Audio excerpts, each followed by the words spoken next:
Born on September 14, 1983, at Chase Farm Hospital, Amy Jade Winehouse came into the world to parents Mitch Winehouse and Janice Winehouse. Mitchell worked as a window panel installer and taxi driver, while Janice was a pharmacist. Tragically, Janice was diagnosed with multiple sclerosis in 2003, adding a layer of complexity to the family's dynamics. Amy's lineage carried a musical legacy, with maternal uncles who were professional jazz musicians. Her paternal grandmother, Cynthia, had dated the renowned jazz saxophonist Ronnie Scott and was herself a singer, influencing Amy's fascination with jazz from an early age. Amy spent her early years in London's Southgate area, attending Osage Primary School and later Ashmole School for her secondary education. Although her family had Jewish roots, she attended Jewish Sunday school as a child but expressed her disconnect from it later, revealing that she didn't feel she learned much about her Jewish heritage from the experience. Her attendance at a synagogue was limited to once a year, during Yom Kippur. Growing up, Amy's father, Mitch, often serenaded her with Frank Sinatra songs, nurturing her love for music. Her parents' separation when she was 9 led her to live with her mother in Whetstone, London during the week, while she spent weekends with her father and his girlfriend in Hatfield Heath, Essex. In 1992, Amy's grandmother, Cynthia, encouraged her to attend the Susie Earnshaw Theatre School. Here, she honed her vocal skills and even dabbled in tap dancing. She later moved on to the Sylvia Young Theatre School, where she nurtured her creative abilities. Contrary to rumors of expulsion, Amy changed schools at the age of 15, and her teachers recognized her potential as a writer. Despite her education, Amy's heart was set on music. At 14, she acquired her own guitar and her songwriting journey began. She ventured into working as an entertainment journalist for the World Entertainment News Network, while also contributing her vocals to the local band, the Bolsha Band. Her talents caught the attention of the National Youth Jazz Orchestra, where she became the featured female vocalist in July 2000. Her musical influences ranged from Sarah Vaughan to Dinah Washington, whom she admired and listened to at home. Amy's close friend, Tyler James, played a pivotal role by sending her demo tape to an A&R representative, setting in motion the path that would lead her to fame. In 2002, Winehouse's journey into the music industry began when she signed with Simon Fuller's 19 Management. She started with a modest weekly payment of £250 against her potential future earnings. During this time, she was being developed by the management company but remained largely unknown in the recording industry. Despite her hidden status, Winehouse frequently performed jazz standards at the Cobden Club, honing her skills and captivating audiences with her soulful voice. A pivotal moment came when Darkest Beast, her future A&R representative at Island Records, stumbled upon Winehouse's talents. The manager of the Lewinson brothers shared productions featuring Winehouse's vocals, but he was tight-lipped about her identity. Determined to sign her, Beast embarked on a months-long quest to uncover the mysterious singer's name. By the time he discovered Winehouse's identity, she had already recorded several songs, signed a publishing deal with EMI, and forged a creative partnership with producer Salam Remy. With Beast's determination and Island head Nick Gatfield's enthusiasm, Winehouse signed with Island Records. Interest from rival labels like EMI and Virgin was growing, as the music industry was hungry for a fresh, genuine talent amidst a backlash against reality TV music shows. In October 2003, Amy Winehouse's debut album Frank was released. Helmed primarily by Salam Remy, the album was heavily influenced by jazz, featuring Winehouse as a co-writer on nearly every track except for 2 covers. Critics praised the album's cool, critical gaze reflected in its lyrics. Her unique voice drew comparisons to established artists like Sarah Vaughan and Macy Gray, setting her apart as a distinctive voice in the music landscape. The album's impact was felt as it climbed the ranks of the UK Albums Chart in 2004. This was also the year when Frank received nominations at the Brit Awards in categories like British Female Solo Artist and British Urban Act. The album achieved platinum sales, solidifying Winehouse's place as a rising star. In the same year, Winehouse and Remy earned the prestigious Ivor Novello Award for Best Contemporary Song for their collaborative single, Stronger Than Me. Additionally, Frank was shortlisted for the 2004 Mercury Music Prize, further cementing her reputation as a noteworthy artist. Winehouse's stage presence continued to grow as she performed at prominent music festivals such as the Glastonbury Festival, Jazz World, the V Festival, and the Montreal International Jazz Festival. Yet, even amidst her successes, Winehouse expressed reservations about Frank, noting that she was only 80% behind the album due to disagreements with Island Records over song and mix choices. Following the release of her jazz-influenced debut album, Amy shifted her focus toward the girl groups of the 1950s and 1960s. She enlisted the Dap Kings, a band associated with New York singer Sharon Jones, to back her both in the studio and on tour. This move marked a significant evolution in her musical direction. As detailed in Amy, My Daughter, a memoir by her father Mitch Winehouse, watching Amy's creative process was fascinating. She exhibited perfectionism in the studio, and her meticulousness extended to playing back her recorded music in his taxi, gauging how it would sound to the general public. In 2006, Winehouse's demo tracks including You Know I'm No Good and Rehab were featured on Mark Ronson's radio show. These tracks offered a glimpse of her upcoming second album. This album, titled Back to Black, was a collaboration between Winehouse, Salaam Remi, and Mark Ronson, who also produced the album. The album's promotions commenced, and in October 2006, Winehouse's official website was revamped with new content, featuring previously unreleased songs. Back to Black was officially released in the UK on October 30th, 2006.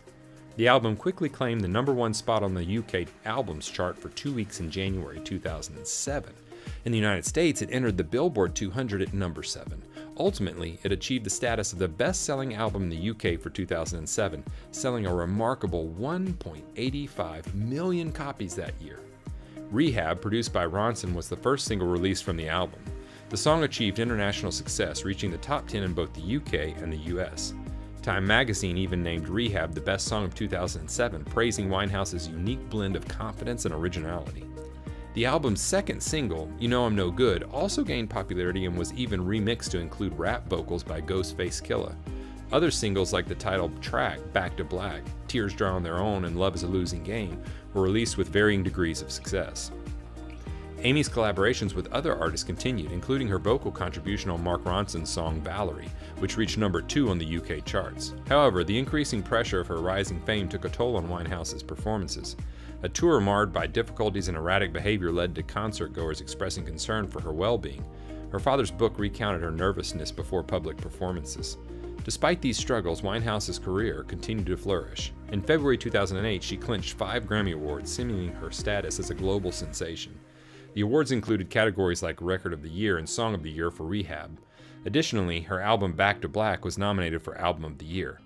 Amy Winehouse's meteoric rise continued with performances at prestigious events such as the Brit Awards, and her album sales soared, with Back to Black reaching #2 on the US Billboard 200. She faced challenges on tour but persevered, delivering memorable performances at various festivals including Glastonbury and Rock in Rio, Lisboa. Her musical influence and popularity were further acknowledged as she performed at Nelson Mandela's 90th birthday party concert in Hyde Park and participated in the 2008 Ivor Novello Awards. Despite personal struggles, Winehouse's talent shone through, earning her accolades, awards, and global recognition for her distinctive musical style and captivating performances. As the years progressed, Amy's struggles with drug addiction began to cast a shadow over her promising career. The president of Island Records, Nick Gatfield, faced a difficult decision as her drug problems escalated. He contemplated the possibility of releasing her from the label to address her personal issues.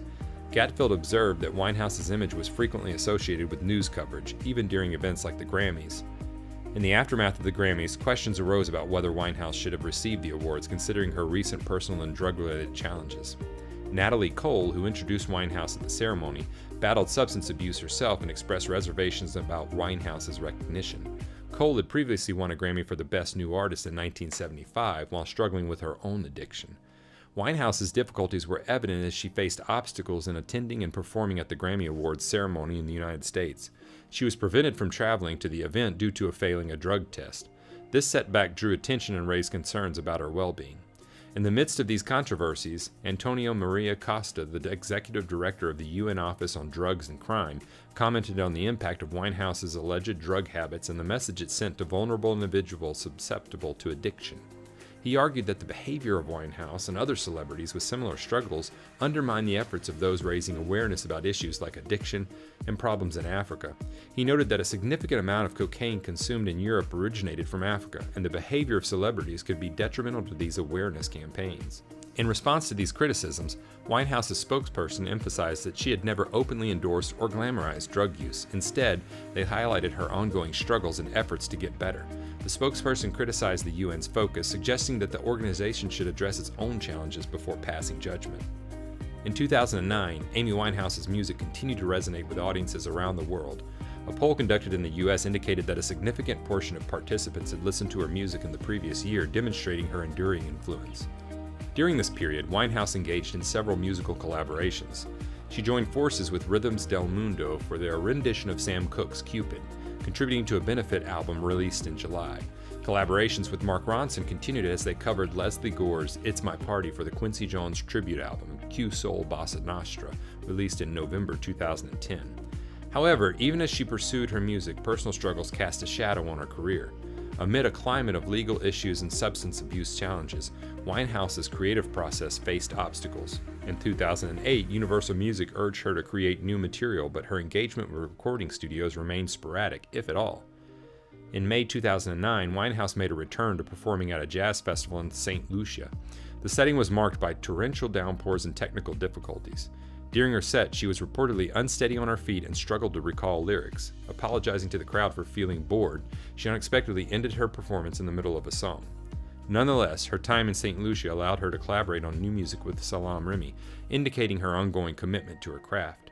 She continued to perform sporadically, sometimes leaving the stage momentarily, yet receiving compassion and encouragement from her audience. As 2010 unfolded, anticipation surrounded Winehouse's third album. Island Records announced its release for 2010, and Winehouse herself mentioned a planned release no later than January 2011. Despite these aspirations, her performances remained inconsistent. During a performance in Brazil, she displayed difficulty with her lyrics and occasionally left the stage, only to be cheered on by her supportive audience. The European tour she embarked on in June 2011 would mark the final chapter of her tumultuous career. In Belgrade, Serbia, her performance took a distressing turn. Reports emerged of her apparent intoxication, inability to remember lyrics, and even the names of her band members. Booed off the stage, Winehouse's performance was met with criticism and disappointment. Tragically, this tour marked her last series of public appearances. Despite her talent and potential, personal struggles and challenges took precedence. Amidst her performances, she had to be aided by the public and her band, relying on a water bottle to hydrate herself. In a concert in Dubai, she cut her performance short due to audience booing and reports of her being tipsy. Winehouse's last public appearance occurred on July 20, 2011, when she made a surprise appearance to support her goddaughter's performance. Just 3 days later, on July 23, 2011, her struggle with substance abuse and personal challenges reached a tragic end. Amy Winehouse was found dead at the age of 27, a poignant reminder of the complex challenges faced by a talented artist who had left an indelible mark on the world of music.